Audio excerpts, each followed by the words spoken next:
张雪与他那场关于信任的豪赌。张雪这人有点意思，这种意思是看透了行业规律后的沉稳，是爱怀惜才后的真情，更是运筹帷幄中的大气。在引擎轰鸣和硝烟弥漫的赛车世界里，大多数人的目光总是紧盯着领奖台上的香槟与欢呼。然而，最近一场关于外援赛车手瓦伦丁的深度访谈，却像是一记低沉的门雷，在看似平静的圈内炸响了涟漪。瓦伦丁没有用那些虚浮的赞美之词，他只是用一种近乎唠家常的平实语气，缓缓推开了张雪管理经的大门。故事的起点要从那台让车手们又爱又恨的旧赛车说起。在职业赛车的残酷丛林中，车手与赛车的关系如同战士与配枪。瓦伦丁在采访中直言不讳地提到，在那个漫长的迷茫期里，车手们骑着旧车在赛道上拼杀，那是一种无法言说的无力感。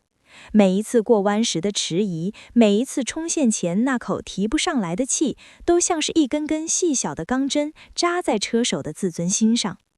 那种感觉极其折磨人，车手们开始在无数个深夜里反复自我怀疑，是不是自己的压弯角度不够极限？是不是自己的体能分派出了问题？还是说，那个曾经自诩天才的少年，终究还是在岁月的打磨下失去了灵气？这种负面的情绪在车队中蔓延，比任何迷街故障都要致命。直到张雪顶着巨大的压力完成了那次决定性的换车。当新车的油门被拧开的那一瞬间，动力如同潮水般涌现。瓦伦丁形容那种感觉是恍然大悟，原来过弯可以如此顺滑，冲线可以如此利索。车手们在那一刻才真正咂摸出味儿来，原来不是自己不行，而是以前的兵器不够利锋。这份底气的回归，正是张雪管理经的第一章，给车手准言，首先要给他们最好的工具。但张雪的独特之处，绝不仅仅是舍得砸钱换车。在赛车圈，老板们通常被分为两种，一种是坐在 VIP 包厢里，端着红酒杯俯瞰赛道的资本家，另一种则是张雪。他似乎更喜欢把自己揉进维修区的油烟味里。当别的老板在关注赞助商的 logo 是否显眼的时候，张雪正手里攥着水壶，蹲在维修区的马路牙子上。瓦伦丁在采访中捕捉到了一个极其动人的细节，每当车手进站，那个第一个递上毛巾擦汗的，往往就是张雪。他不会在那儿滔滔不绝地讲战术，他只会拍拍车手的肩膀，轻声说一句：“刚才那个弯道处理得真漂亮。”这种亲和力在等级森严的职业体育圈里显得如此另类。瓦伦丁说，张雪给人的感觉不像是一个高高在上的雇主，倒像是一个邻居家的老大哥，在自家的车库里帮着搭把手。这种归属感的建立是无声无息的，它像是一股暖流，慢慢焐热了那些在冰冷职业合同里挣扎的心。圈内人都知道，能让老板亲自下场提供保姆式服务的车队，放眼望去，真是掰着手指头都能数得过来。张雪用这种近乎笨拙的真诚，换取了车手们在赛道上搏命的忠诚。更有意思的是，张雪的积分逻辑。在赛车这个成王败寇的圈子里，赢者通吃是铁律。大多数老板的要求极其简单粗暴，我要去冠军，我要奖杯。为了那0点几秒的领先，他们不惜让车手在每一站都豁出命去硬拼。但张雪却在这个充满赌徒心态的行业里，表现出了一种极端的冷静和克制。他给车手下达的指令竟然是先稳住积分，别急着拼命。这招起初在圈内引发了不少非议，有人说张雪太保守，有人说他没野心。但瓦伦丁在采访中却点出了其中的高明之处。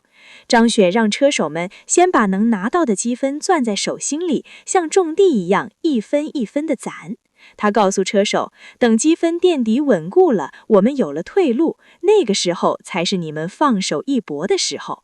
这叫细水长流，这叫扎深根基。在张雪看来，一个优秀的管理团队不是要催着庄稼疯长，而是要确保根系足够强壮。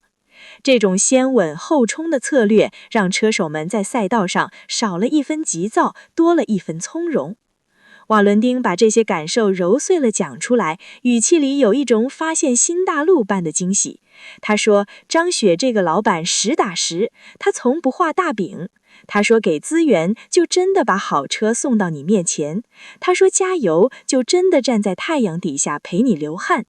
这种实打实的撑腰感，让车手们感受到了前所未有的被信任。这种信任比任何昂贵的奖杯都要提气。当车手不再怀疑自己的能力时，当车手知道身后有一个愿意为自己递水擦汗的老板时，那种自信心的爆发是惊人的。瓦伦丁在采访的最后补了一句：“这人有点意思。”这句简简单单的话，其实已经道尽了圈内对张雪那种另类管理方式的最高致敬。从保守到神迹，张雪管理经引发的行业地震与人心突变。当瓦伦丁在采访中提到那句“这人有点意思”时，很多圈内资深人士其实已经开始重新审视张雪的那套管理逻辑。如果说第一部分是关于人情味的描摹，那么这一部分则是一场关于生存策略的顶级博弈。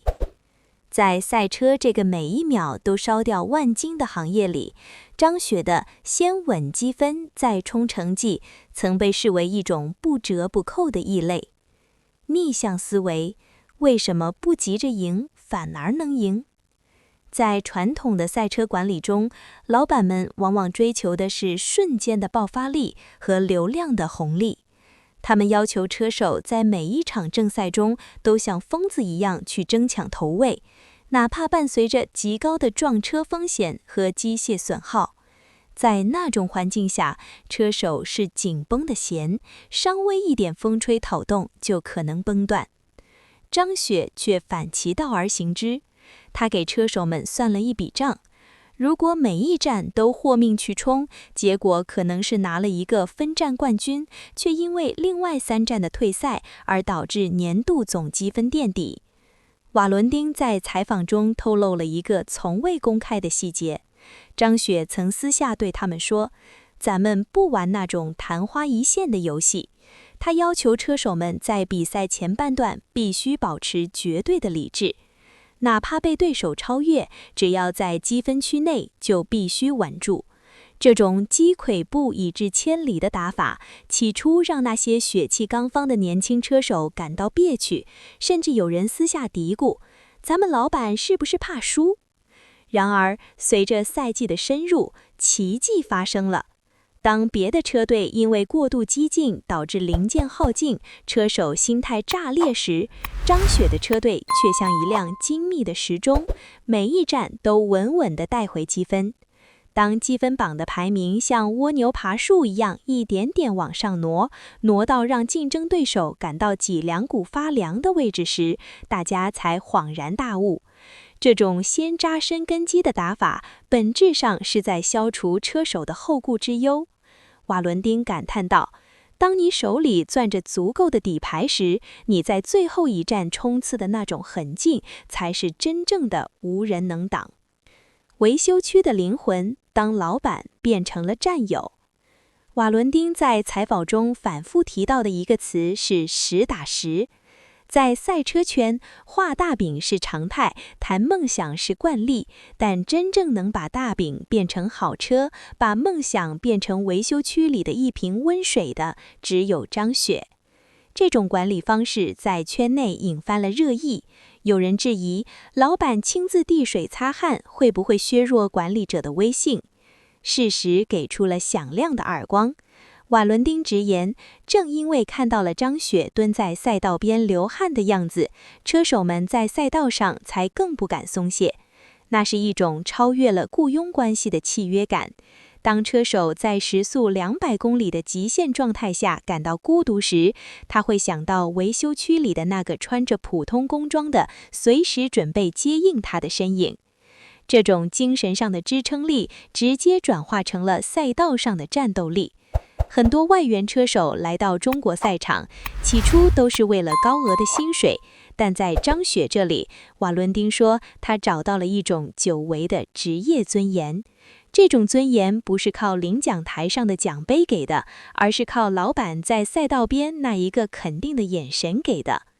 这种赛道服务型管理正在潜移默化地塑造车队的基因，它让原本冰冷的金钱交易变成了一种具有归属感的团队协作。瓦伦丁的大实话给圈内老板们的一面镜子。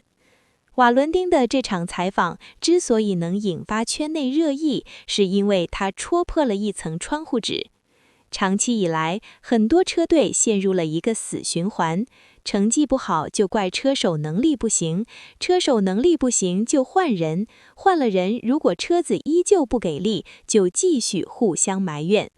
瓦伦丁用自己的亲身经历告诉所有人，或许不是车手不行，而是管理者的手伸得太长，或者心离赛道太远。他直言不讳地指出，张雪的高明之处在于他懂得各司其职。张雪负责搞定最好的车，负责在后勤上给足底气，负责在策略上兜底，而车手只需要负责一件事：拧开油门，跑出成绩。这种边界清晰却又情感相通的管理模式，让车手感到前所未有的纯粹。瓦伦丁在采访结束时的那种带着欣喜的语气，其实是对张雪的最大肯定。这种肯定不是商业吹捧，而是一个职业运动员在见惯了尔虞诈贵的后脚，对真诚与专业的真情流露。细水长流的顽情，才是真正的霸业。张雪管理真经，核心只有2个字：务实。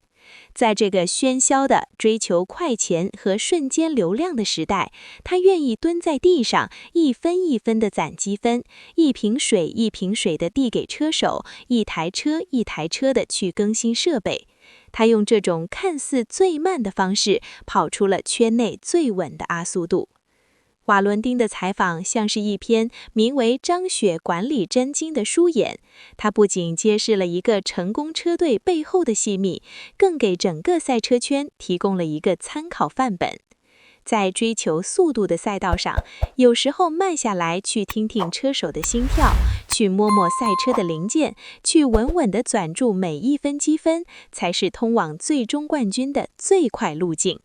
就像瓦伦丁说的，张雪这人有点意思，这种意思是看透了行业规律后的沉稳，是爱财惜财后的真情，更是运筹帷幄中的大气。